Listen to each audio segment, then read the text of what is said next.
సూర్యాపేట జిల్లా ఆత్మకూరు మండలం నెమ్మికల్లోని గాయత్రి ఫంక్షన్ హాల్లో సోమవారం జరిగిన భారత వికలాంగుల హక్కుల పరిరక్షణ సమితి సూర్యాపేట జిల్లా అధ్యక్ష ఎన్నికల్లో సూర్యాపేట జిల్లా ఆత్మకూరు మండలం కందగట్ల గ్రామానికి చెందిన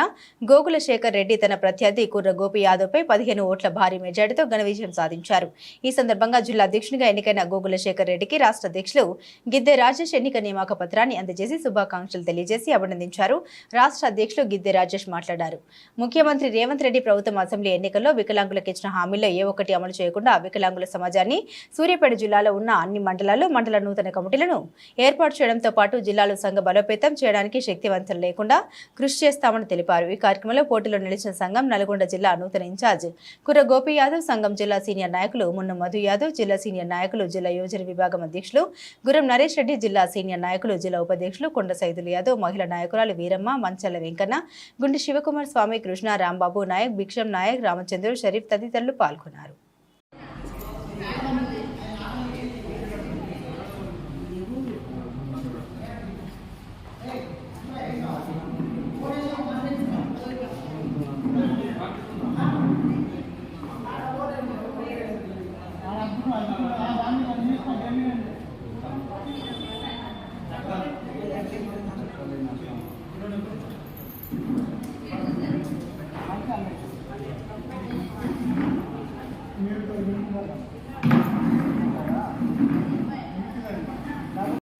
సూర్యాపేట జిల్లా అధ్యక్ష ఎన్నికల్లో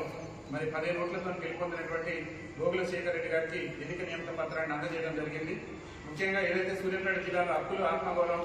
రాజ్యాధికారంలో భాగస్వామ్యం కొరకు జరిగేటటువంటి పోరాటాల్లో గోకుల శేఖర్ రెడ్డి గారు బాధ్యతాయుతంగా పనిచేసి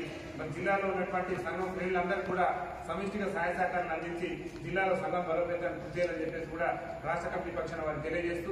సూర్యాపేట జిల్లా అధ్యక్షుడిగా గెలుపొందిన శుభ సందర్భంలో వారికి రాష్ట్ర కమిటీ పక్షాన ప్రత్యేకంగా శుభాకాంక్షలు కూడా తెలియజేస్తూ మీ మీద పెట్టినటువంటి గురుతర బాధ్యతను బాధ్యతాయుతంగా పనిచేసి వికలాంగుల సమాజానికి ఇప్పుడున్నటువంటి కాంగ్రెస్ ప్రభుత్వం ఇచ్చినటువంటి హామీలు, ముఖ్యంగా పెన్షన్ 6,000 పెంచడంతో పాటు ప్రధానమైనటువంటి డిమాండ్ వికలాంగుల బ్యాక్లాగ్ ఉద్యోగాల భర్తీ. రాష్ట్రంలో వికలాంగులు ఎడ్యుకేటెడ్స్ అనేక మంది నేటి వరకు కూడా చదువుకొని ఉన్నారు, కానీ ఉద్యోగాల భర్తీ లేక ఏళ్ల తరబడి భర్తీ కోసం చూస్తున్నటువంటి విద్యార్థుల పక్షాన, అదేవిధంగా తెలంగాణ రాష్ట్ర ప్రభుత్వం ఏదైతే ఆర్టీసీలో మహిళలకు ఉచిత రవాణా ఇచ్చిందో అట్లనే వికలాంగుల సమాజానికి కూడా ఉచిత రవాణా ఇస్తానని చెప్పేసి ఆ రోజు పిసిసి అధ్యక్షుడిగా రాష్ట్ర ముఖ్యమంత్రి రేవంత్ రెడ్డి గారు ఇచ్చినటువంటి హామీ మేరకు ఆర్టీసీలో వికలాంగులకు ఉచిత ప్రయాణ సౌకర్యం కల్పించాలని చెప్పేసి అనేకమైనటువంటి అంశాల్లో మనం సమిష్టిగా పోరాటం చేయాలి. అతి త్వరలోనే రాష్ట్ర ముఖ్యమంత్రి రేవంత్ రెడ్డి ప్రాతినిధ్యం వహిస్తున్నటువంటి కొడంగల్ కేంద్రంగా పెద్ద ఎత్తున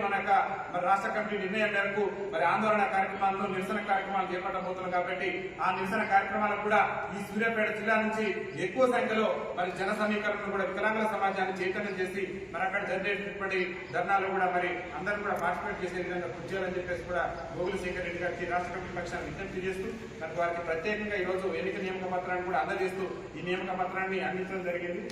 ఈ నియామక పత్రాన్ని అందుకున్న సందర్భంగా గోకుల శేఖర్ రెడ్డి గారు కొత్త విజ్ఞప్తి చేస్తున్నాం. ఇది సంఘం కోసం జరుగుతుంది. గతంలో మీరు ఏ విధంగా పనిచేస్తున్నారో మాకైతే తెలియదు. ఇప్పుడు ఒక కుటుంబంలో ఒక పెద్ద మనిషి లాగా ఈ సూర్యాపేట జిల్లాలో ఉన్నటువంటి వికలాంగులు అందరూ కూడా చేదోడు బాదోడుగా ఉంటూ ఈ జిల్లాలో ఉన్నటువంటి వికలాంగుల సమాజానికి చేతునియాలి. ఏ జిల్లాలో, ఏ మండలంలో, ఏ గ్రామంలో ఏ సమస్య వచ్చినా ఓ పెద్దన్న పాత్ర పోషించి వాళ్ళకు మీ వంతు సహాయ సహకారాలు అందించడంతో పాటు సంఘం బలోపేతానికి కూడా కృషి చేయాలని చెప్పేసి విజ్ఞప్తి చేస్తూ జిల్లాలో అన్ని గ్రామాల్లో, మీ సొంత గ్రామాలు కూడా వదిలిపెట్టేది లేదు, అన్ని గ్రామాల్లో కూడా జెండావిష్కరణ కార్యక్రమాలు కూడా నిర్వహించి హక్కుల కోసం జరిగేటటువంటి పోరాటంలో జిల్లాలో ఉన్నటువంటి అన్ని మండలాల్లో కూడా కమిటీలు ఏర్పాటు చేసి మీరు రేవంత్ రెడ్డి ప్రభుత్వం మీద మనం కాడో పేడో తెలుసుకునేందుకు ఏదైతే కొడంగల్ కేంద్రంగా నిర్వహించబోయేటటువంటి ధర్నా ఉందో ఆ ధర్నాలోపు ఈ జిల్లాలో సంఘాన్ని బలోపేతం చేయాలని చెప్పేసి కూడా విజ్ఞప్తి చేస్తూ జిల్లాలో నా యొక్క విజ్ఞప్తి కూడా జిల్లా అధ్యక్షుడిగా ఎవరు ఎన్నికైనా సరే అతి త్వరలోనే మీరు వీలైనంత తొందరగా జిల్లాలో కూడా జిల్లా కార్యాలయాన్ని కూడా సంఘం జిల్లా కార్యాలయాన్ని కూడా ప్రారంభించాలని చెప్పేసి కూడా, ఎందుకంటే దూర ప్రాంతాల నుంచి ఎవరైనా మన వికలాంగ సోదరులు వచ్చినప్పుడు కొంచెం రెస్ట్ తీసుకోవడానికి దూర ప్రాంతాలకు వెళ్ళేటటువంటి సందర్భాల్లో ఆ రూమ్ ఉపయోగపడుతుంది. కాబట్టి జిల్లా కార్యాలయాన్ని కూడా ప్రారంభించాలని చెప్పేసి నూతనంగా ఎన్నికైనటువంటి మీకు రాష్ట్ర కమిటీ పక్షాన్ని విజ్ఞప్తి చేస్తూ, దాంతోపాటు ప్రధానంగా ఈ జిల్లాలో ఉన్నటువంటి సమస్య ఏంటంటే ప్రతి మండలం కూడా మీరు తిరగాలి, జిల్లాలో కమిటీలు ఏర్పాటు చేసుకోవాలి, ప్రతి నెలలో 3 సార్లు జిల్లా కార్యవర్గ సమావేశాన్ని నిర్వహించాలని చెప్పేసి కూడా గోకుల శేఖర్ రెడ్డి గారు విజ్ఞప్తి చేస్తున్నాం. మీరు చెప్పినటువంటి ఆదేశాలను